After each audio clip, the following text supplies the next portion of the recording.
হ্যাঁ, ওটা একটা স্ক্যাম টাইপের হয়ে গেছিল যে ধুরন্ধরে আমার কিছু আছে। আমার ওই মুভিতে লেজিট কোনো অবদান নেই। একটা গান যদি কেউ বানায় তখন ওটাকে নিজের লাইফস্টাইল বানিয়ে নিত যে এই গানটা আমার জন্য। ওই লোকটাকে নিজের মাথায় মনে বসিয়ে নিয়েছে অলরেডি। সো এআই যতই চেষ্টা করুক আওয়াজটা কপি করে কখনোই একটা সিঙ্গারের জায়গা নিতে পারবে না। আমার সত্যি হিন্দু মুসলিম হ্যান ত্যান নিয়ে আমার কোনো এসে যায় না। তো আমি এটাই চাই যে যারাই ভোট দিচ্ছ বা আনছো যাকেই আনছো খুব ভেবে চিন্তে আনো, ব্রিং সামওয়ান লিটারেট।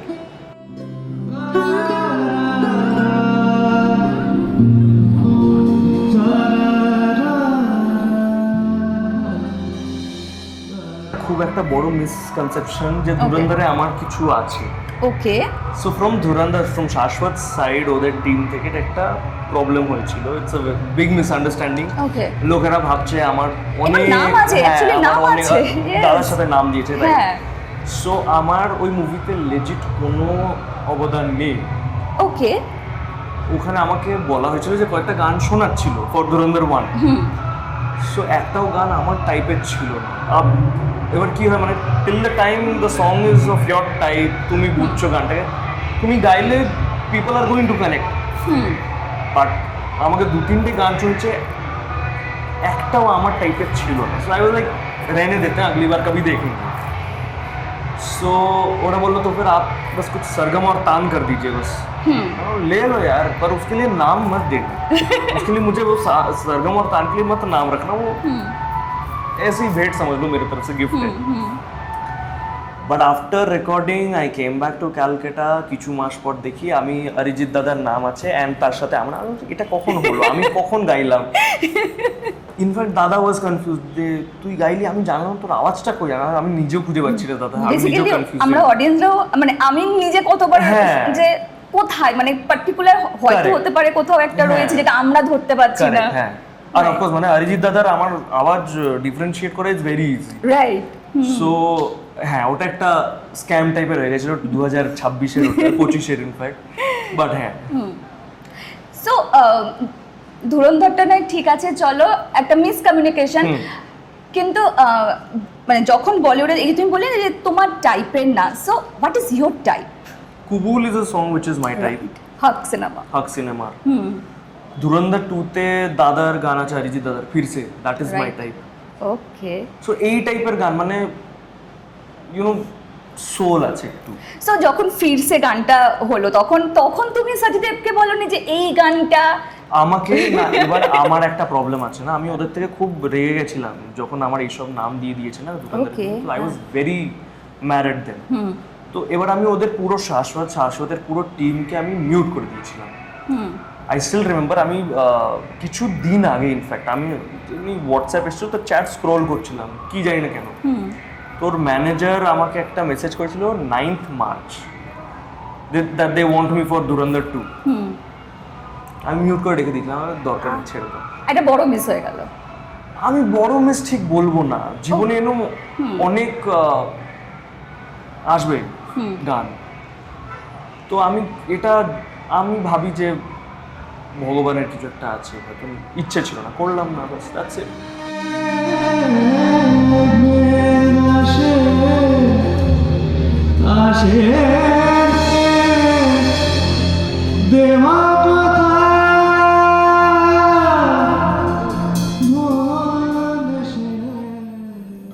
তো যখন তোমার কাছে গৃহপ্রবেশের সাইয়া বিনা গানটার অফারটা আসে, প্রথমে মানে অফারটা আসে কিভাবে? তো আমি বেনারস থেকে ফিরছিলাম অ্যান্ড আমি আমাদের একাডেমিতে ছিলাম। সাডেনলি ইন্দ্রদীপ আঙ্কালের একটা কল আসে অনেক দিন পর যে একটা গান আছে তোকে দিয়ে গাওয়াতে চাই আমার ফিল্মের, তোকে আমি বলে দেবো। ঠিক আছে, ওয়েট করছিলাম। এবার 1 মাস 2 মাস হয়ে গেল। এবার ইন্দ্রদীপ আঙ্কালের সাইড থেকে কোনো কন্ট্যাক্ট আমাদের হয়তো ভুলে গেছে, পরে অন্য কোনো হয়তো হবে। তো ঠিক গানটা আমাকে পাঠিয়েছে 2 মাস পরে, আর তারপরে হচ্ছে আমাকে বলেছে উইদিন 2 days রেকর্ড করতে হবে। তো খুবই মানে আমি একটা মাথায়ও আসেনি আমার গানটা যে মানে ঢোকেনি ঠিক করে। তো দেন আই ওয়াজ লাইক আচ্ছা ঠিক আছে, মানে কিছু করে যাই। এবার প্রথম দিন যখন ডাব করতে যাচ্ছি গানটা, মানে খুব মাথায় ঢোকেনি গানটা, কিছু করে গিয়ে চলে এসেছি। ইন্দ্রদীপ বাংলা আজকে ছেড়ে দে বললো, 2 দিন পর তুই ঠিক আছে। ওই 2 দিন ওই গানটা কন্টিনিউ মাথায় ঢোকানোর পর ফাইনালি সেকেন্ড ডে গানটা শেষ হলো আমার। দেন ঠিক আছে চলো হয়ে গেছে, এবার যাচ্ছি। আর যখন রিলিজ হয়েছে ওটা যেভাবে কলকাতা মানে সব বাঙালিদের মধ্যে যেভাবে বুম হয়েছে, মানে আমি ভাবতে পারি না। আর ইনফ্যাক্ট বাইরে নন বেঙ্গলিজরাও অনেকজন আমাকে এসে বলেছে যে মানে খুব গানটা ওদের ভালো লেগেছে। তো ওটা আমার জন্য খুব বড় একটা পাওনা যে বাঙালি ছাড়া বাইরের যারা নন বেঙ্গলিজ আছে তারা শুনছে।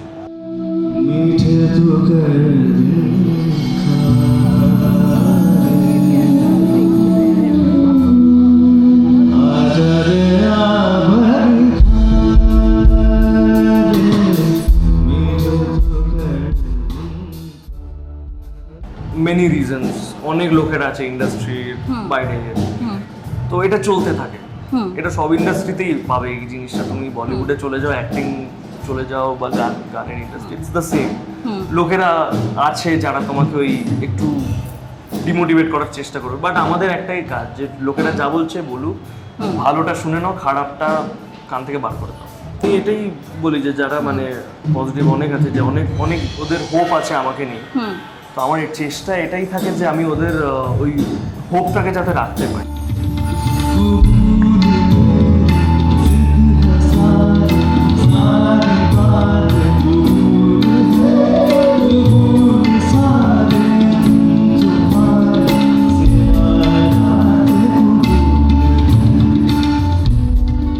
একজন সঙ্গীত শিল্পী হিসেবে বা একজন প্লেব্যাক সিঙ্গার হিসেবে তোমার কি এরকম কোনো ইচ্ছা রয়েছে যে এই নায়কের হয়ে আমি লিপ দিতে চাই, বা টলিউডে এরকম কোনো নায়কের আমি গানে লিপ দিতে চাই, মানে গান ব্যাকগ্রাউন্ডে করতে চাই? মানে কেউ আমার আওয়াজে কেউ গায়। আমি অ্যাকচুয়ালি মানে কখনো ভাবিনি, মানে আমি আমার আওয়াজ আর অন্য কাউকে ইমাজিন করতে পারছি না, মানে ঠিক এখন ওই ব্যাপারটা আসেনি। মানে মানে হয়তো আরো কিছু বছর পর হয় মেবি, বাট এই মুহূর্তে মানে কেউ মানে আমার মানে ম্যাচ করবে না। যেখানে হচ্ছে যাইয়ে সাজনা গানে জাসমিন সানগ্লাস এই যে লিপ সিঙ্ক করেছেন, মানে জল ঢেলে এই যে পুরো বিষয়টা করে, তো কিছুদিন আগেই শ্রেয়া ঘোষাল একটা কনসার্টে বলেছিলেন এই যে লিপ সিঙ্ক মানে লাইভ কনসার্টে তুমি লিপ সিঙ্ক করছো, সেটা কোথাও না কোথাও যে দর্শকরা আসছেন তাদের তুমি বোকা বানাচ্ছ। কারেক্ট, মানে basically you are cheating people. মানুষ তোমাকে আসছে লাইভ, তুমি যদি লিপ সিঙ্ক করছো আমি বাড়িতে বসে ইয়ারফোনসে শুনে নেবো, মানে there is no use of going to the concert, spending thousands of rupees. It's useless, it's just wasting your money. মানে তুমি আগুনের ঢালো আর টাকা ওই শো দেখতে যাও, ইটস দ্য সেম। আমার মনে হয় যখন একটা আর্টিস্ট পারফর্ম করছে সে তখন নিজের জন্য করছে না, ওই হাজার হাজার লক্ষ লক্ষ লোকের জন্য করছে যারা শুনছে ওখানে। তো ওদেরকে চিট করা is really not an option, ওটা খুবই বাজে একটা জিনিস।